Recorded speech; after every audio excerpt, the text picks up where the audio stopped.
Here we go. Welcome into Philadelphia Eagles now. Coming up here on the show, Eagles winners and losers after preseason game number 1 against the Cincinnati Bengals at Lincoln Financial Field. A happy Friday to everybody. Hope you're all getting set to have a fantastic weekend. You have some great plans, and man, it was awesome seeing the Philadelphia Eagles back on the field for game action last night. Thanks to everybody who watched our pregame show. More than 100,000 views on our pregame show, watch party, and instant reaction postgame show. The excitement around this football team is very palpable, and to do those numbers for our live show last night, incredible. So thanks to all of the real ones who tuned in. And another reminder, if you want Eagles coverage coming your way every single day, in season, off season, year round, I always have you covered. I think what we do here on Eagles Now is very special. I care about this program. I care about this football team. Been a diehard Birds fan since I was 4 years old. To be able to do this professionally and chop it up with a fan base that I consider a family and get paid for it, it's a blessing. I don't take it for granted. And so that passion comes out with our coverage. Lock us in. Subscribe today. As for my winners for this preseason debut against Cincinnati, the most obvious one, and I talked about this in our instant reaction postgame show, but it's the story coming out of that game outside of the cornerback issues for Philadelphia, Tanner McKee. For the third straight preseason, here we are saying, this guy can play. This guy is legit. What a draft pick Howie Roseman was able to make a couple of years ago in taking this tall, lanky quarterback, 6'6", 200 pounds out of Stanford in the 6th round with the 188th overall pick. I saw it immediately during his rookie year that he has poise in the pocket. He throws with unbelievable and beautiful touch, accuracy, and anticipation on those sideline balls and back shoulder balls, and he's continued to do that and more.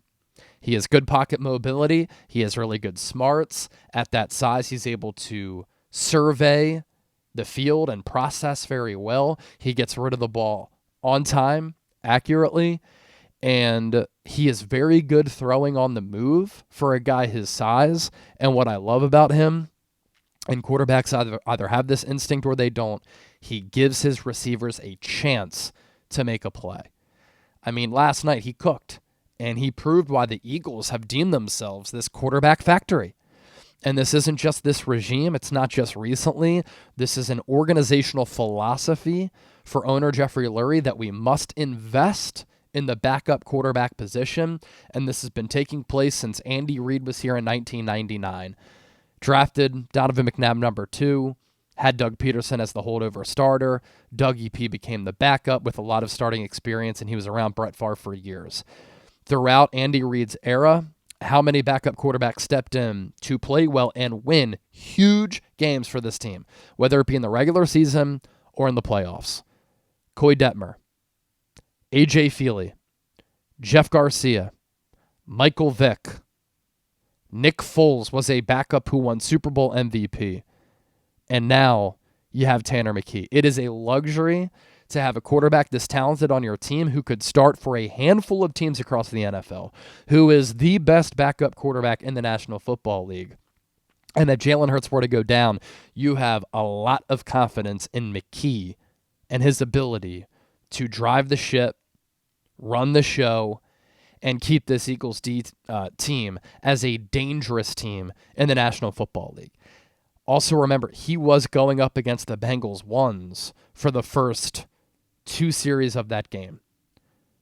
But look, he's been doing this whether it's preseason or regular season. When he came in relief duty against the Dallas Cowboys last year, after Kenny Pickett had played well in that game, in a big game for Philadelphia as far as playoff standings go, another quarterback to add to that list, McKee came in and he was perfect. He was efficient. He was 3 of 4, 4 of 5, and 2 of those throws were touchdowns. And then he got to start Week 18 with the Eagles' backups against the Giants' starters, and he looked like a legitimate NFL quarterback. And so last night wasn't a surprise. It's just so impressive. The most clear and obvious winner. And I'd be surprised if a team isn't willing to offer a second-round pick for McKee. And the real ones know been on this for the last couple of years, and it's one of those scouting intels, if you will, that I've had, which is a big reason why I wanted to get into sports broadcasting, is to watch and scout player development like this. And so Tanner McKee, 20-25, 253, 3 total touchdowns, a passer rating of 135.3. Unreal. Huge winner from last night. I'd also have to add, we saw it right away, Will Shipley got the start at running back, which signifies he is the RB2 behind Saquon Barkley. That was my prediction going into training camp. And the guy can play. I mean, he has good vision. He has good patience. He can catch the ball out of the backfield. He's comfortable in doing so. He runs with pretty good contact balance, good speed, agility. And right out of the gates, 38-yard run. Whoop! Patience, found the hole, exploded it, got toward that sideline, nearly housed it. He could play. And the guy who opened up that hole for him is a guy with a lot of pressure on him, is another winner. And that's right guard Tyler Steen. Excellent block on that Shipley 38-yard run. Give a shout out to Matt Pryor. He also had a good seal block there as well. The thing with Steen, former third-round pick, he played exclusively offensive tackle at Vanderbilt and Alabama. The Eagles took him as a guard. They have developed him as a guard. It's a new position, but you see the athleticism, the potential, the ability. Jason Kelce said it best a couple of months ago. He just needs to be consistent. And we've seen the highs are high, the lows are low. But if he can be consistent, totally possible being coached by Jeff Stoutland, he can fill in for Mekhi Becton. And Lane Johnson said last night on the Eagles broadcast locally that he has made Tyler Steen the necessary leap. Darius Cooper, outside of Tanner McKee on offense, the biggest winner. Seems to be a great character kid too, and easy to root for. He introduced himself. I'm Darius Cooper, wide receiver, Tarleton State, to the media from St. Louis. He went to Tarleton State, which is less than 2 hours away from Dallas, Texas. It is an FCS school, and he's making a serious case to make this Eagles roster. Last night, the numbers and the eye test were so impressive. 6 catches, 82 yards, 13.7 yards per catch. The 20-yard touchdown, we'll talk more about that in a moment, with that tutty, and he caught 6 passes on 7 targets. I talked about him on the show quite a while ago as a potential steal for Philadelphia. He had last year nearly 1,500 receiving yards for a team that made it deep into the FCS playoffs, 14 touchdowns, and in the pre-draft at 5'11", 213 pounds. So a pretty stocky athlete. He ran a 4.49 40-yard dash. You're running in the 4.4s, you can move. And he had very similar testing numbers to A.J. Brown. A.J. Brown coming out of Ole Miss, and the relative athletic scores were both in the same neighborhood, 8.5 or so. So Cooper ran a 4.49. A.J. Brown ran a 4.49. Cooper had 18 reps on the bench press at 225 pounds. Brown had 19 reps of 225 pounds. So you look at A.J. as that really built, stocky, put-together, firm athlete who can run very well for that size, and he's only maybe an inch taller than Darius Cooper. There are the athletic comparisons there. But there's also a patented move that we see from A.J. that we saw last night from Darius Cooper. And it's that classic slant, button hook, in-breaking type of route where A.J. Brown will catch it. So if he's lining up on the right side of the field, he'll cut inside toward the hash. He'll catch the ball. He'll put his foot in the dirt. He'll quickly pivot and spin out of that to juke out the DB, who then over-pursues because his momentum takes him inside the hash, if we're talking directionally here without showing the film, and then AJ is able to cut it back out toward that sideline, twirl around, and pick up yards after the catch. We saw that last night from Darius Cooper. Cooper also had a 38-inch vertical. AJ had a 36-inch vertical. Both went 10-plus feet on the broad jump. And Cooper's shuttle, short area kind of quickness, was faster than AJ Brown's. The 20-yard touchdown was just beautiful. It was man-on-man, one-on-one, press man coverage, Cooper against the DB. Cooper talked about this after the game. McKee said, hey, go win that one-on-one battle. And Cooper, little like shimmy at the line of scrimmage to try to beat man coverage, and then down the line on that route, he's able to separate with some long speed, win with hand fighting, another staple of A.J. Brown's game, and that then opened up a window for Tanner McKee to throw a rope, a dime, a beautiful football 20 yards on a line to Cooper, who caught that touchdown pass. I mean, you think about this Eagles wide receiver unit. Cooper is making a name for himself. He's making a case to make this team. He could very well be wide receiver 6, force the Eagles to go with fewer numbers at another position, because if you cut him, he's not passing through waivers if he keeps making plays like this, and he's been making plays in training camp. He'll need to be on the active roster for you to hold on to him. Now, interestingly enough, at the wide receiver position, 2 more winners, 2 members of the 2024 draft class who I had called out here on the show in saying you need to play better. You better make plays on Thursday night if you want to make this roster, with Darius Cooper rising and Elijah Cooks rising. He got hurt last night, believed to be okay, but still a bummer for him because he had been better than Wilson and Smith. But once the game got going, Wilson and Anaya Smith, they had badly needed positive performances and made eye-opening, head-turning plays. Johnny Wilson, 3 catches for 73 yards. He is 6'6". At Florida State, he dropped a lot of passes. He played smaller than his size. He would look like Tarzan and play like Jane at times. Last night, he played like Tarzan. He played like the big-bodied, physical wide receiver who should win almost every 50-50 ball. Last night he did. And Tanner McKee, props to him, he gave Wilson a chance to come down with those balls, and Wilson had some head toppers last night. He had some head toppers last night. It was awesome.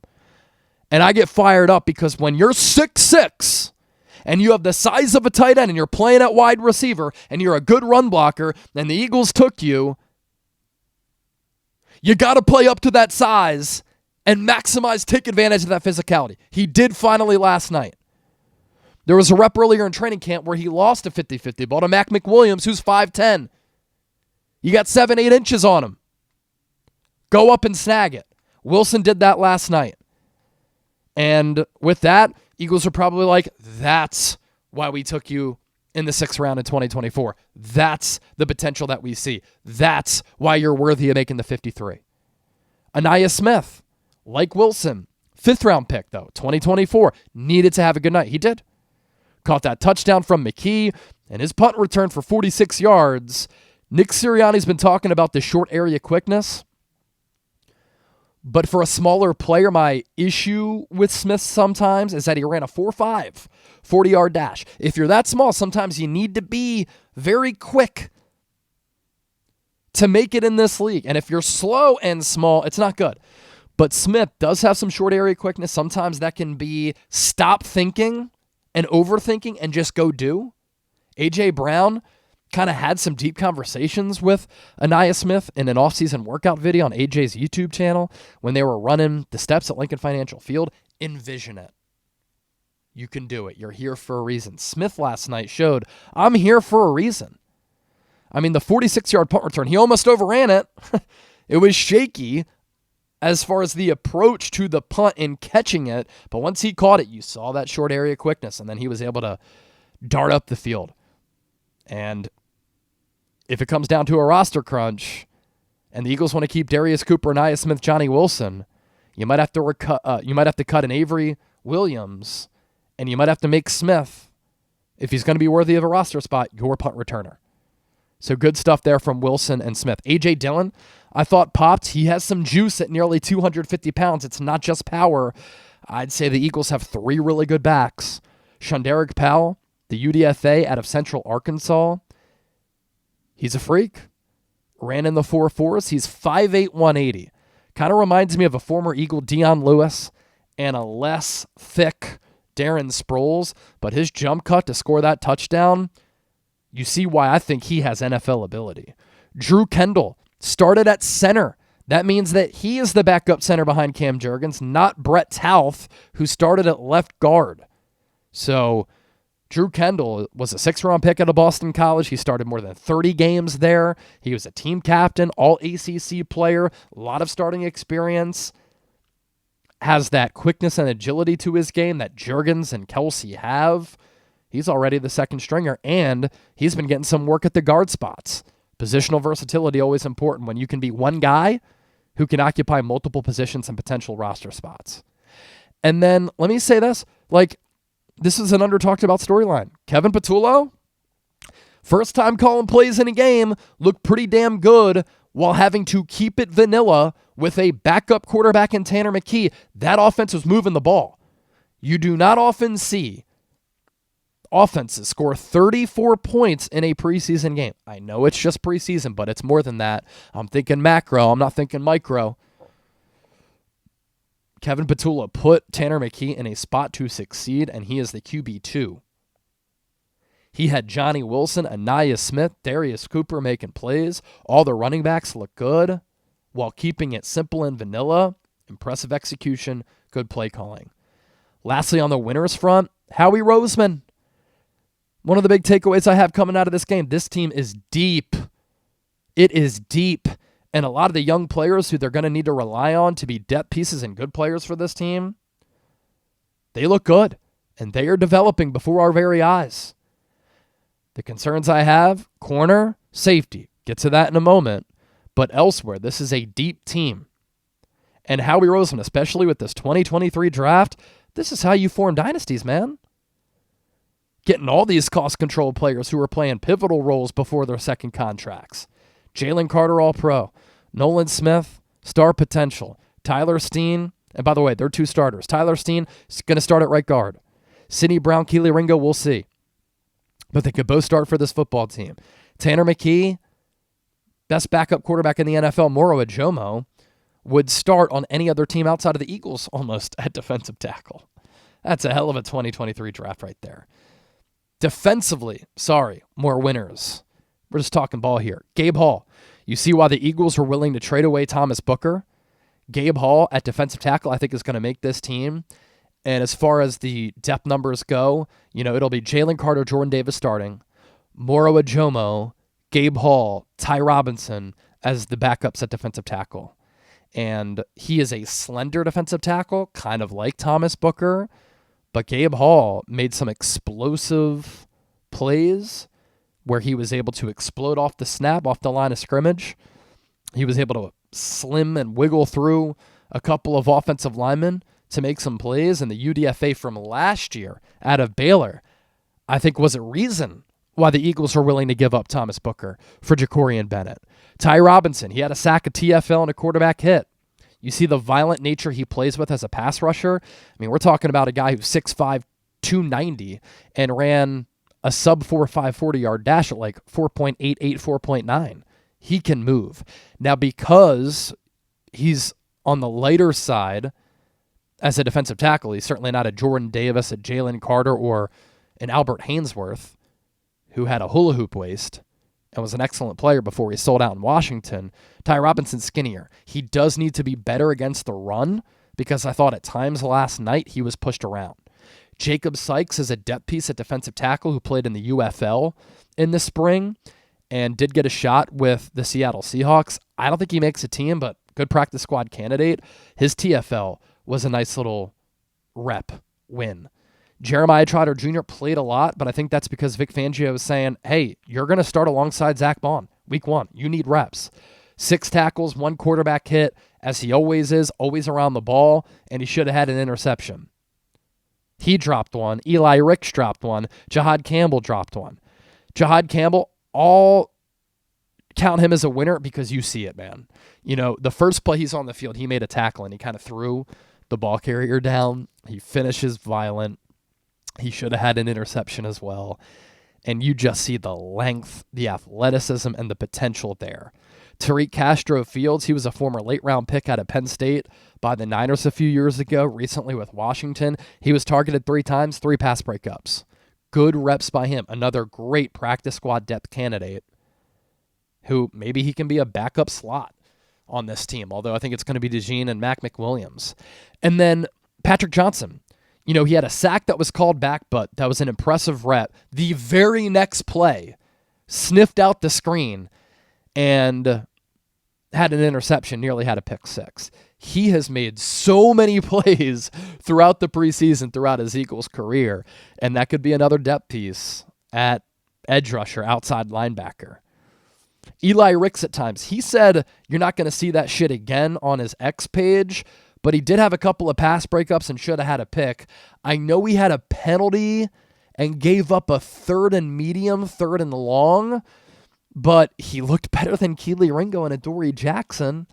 And speaking of that, another reminder to hit that subscribe button if you're liking the show. Let's go. We're humming here on this Football Friday. Let's get to my losers. So, again, I've alluded to this. Keely Ringo is the biggest loser.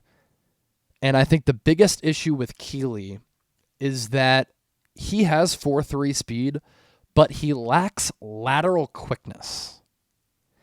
And for a corner, you have to turn your hips, you have to change direction, you have to put your foot in the ground, you have to cut in a different direction from where your momentum is taking you. You have to stick some of these wide receivers who are so deceptive and so athletic and so agile. And so that lack of lateral quickness really hurts Keely Ringo. And on the first drive, it was kind of a microcosm of his entire training camp. He's had good coverage, but not good enough. And when you're 6 foot, more than 200 pounds, and you run 4.3, you're going to be close to the wide receiver.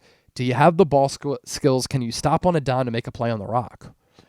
And Keely Ringo just really struggles there. It's been good defense, but better offense. And I know he's going up against Joe Burrow and Jamar Chase, but in this division, he's going to be facing Malik Neighbors, arguably a top 10 wideout. Terry McLaurin, arguably a top 10 wideout. CD Lamb, a top 5 wideout.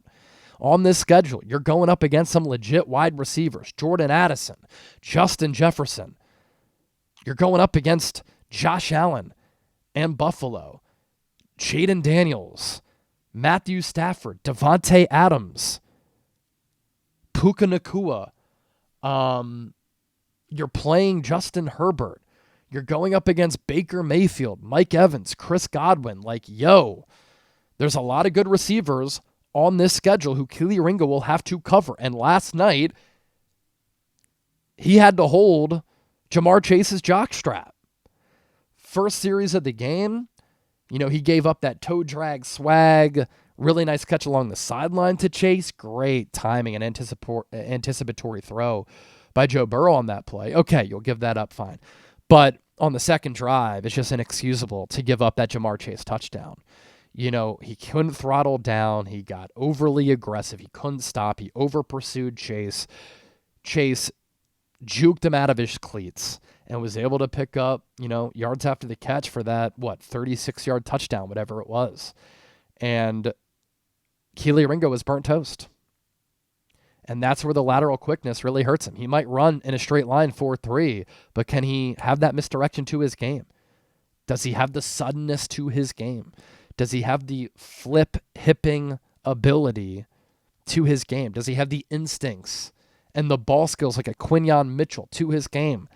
I'm not sure. And I think you're seeing why Howie Roseman traded for Jacorian Bennett, who earned a starting job with the Raiders as a 4th-round pick, runs in the 4.3s, but has the change of direction, the quickness, the ability to turn around on back shoulder balls, to address the football while it's in the air, to read the wide receiver when they're going into that break, to stop on a dime and get to the ball faster than they can get to the ball. And so Jacorian Bennett kind of a winner here. And look, I don't think that Ringo and Jackson, Adoree, are shoo-ins to make this team if Jacorian Bennett comes in and plays well. Now, obviously, you'd probably side with getting rid of Jackson, longtime veteran, compared to Ringo, but their seats are hot, and they're going to have good training camp practices, a good joint practice session this week against Cleveland, and they're going to have to play better in the preseason if they want to start opposite of Quinyon Mitchell. Miles Hinton, 6th-round pick out of Michigan. The Eagles have said they really like him, and He's even said like he was inconsistent in college, even though his pops was an NFL player, his brother too. He was inconsistent with his confidence. He had back-to-back penalties last night, false start and a hold at that left tackle spot.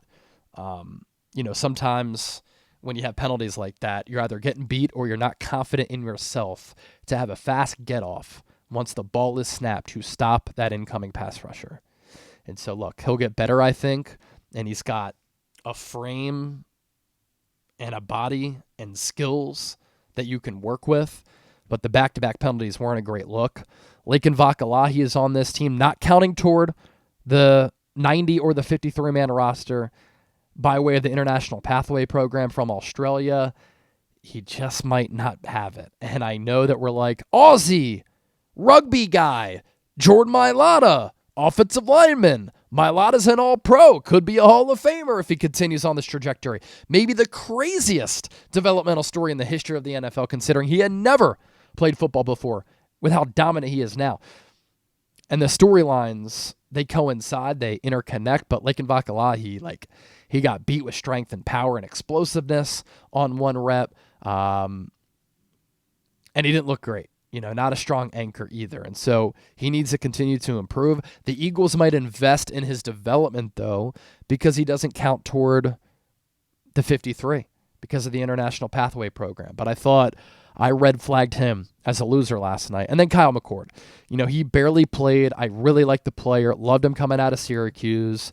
But he's been a little bit rocky the last few training camps, practices. Dorian Thompson-Robinson has distanced himself from McCord as QB3 because he's been much better, although I thought he was really up and down last night. Kind of got flustered in the pocket, showed a little bit of mobility and some arm strength, but didn't love everything I saw from DTR. But McCord hasn't played as well as DTR in training camp, and last night didn't play as well as DTR in that game with limited time. He threw a pick. It looked like a miscommunication between him and E.J. Jenkins where it bounced off a defender's face mask back into the arms of another player, almost like a triple deflection. We're sensitive about that here in Philadelphia because of the Kawhi Leonard quadruple bounce. God damn it. But, kind of a fluky play, but he threw a pick. And it was miscommunication, whether it was on him or E.J. Jenkins. So he's going to have to get better. Luckily for him, he's going to get some more time because I don't know how much more you can put Tanner McKee out there. I mean, he keeps balling like this. 1, you want to avoid injury. 2, he has nothing left to prove. 3, another team might be like, we need him as our starter. So there you go. Eagles winners and losers. Preseason game number 1 against the Cincinnati Bengals. Thank you for watching this show. Thank you for watching our watch party. I love talking Eagles, and we'll see you soon here on the show. Have a great weekend.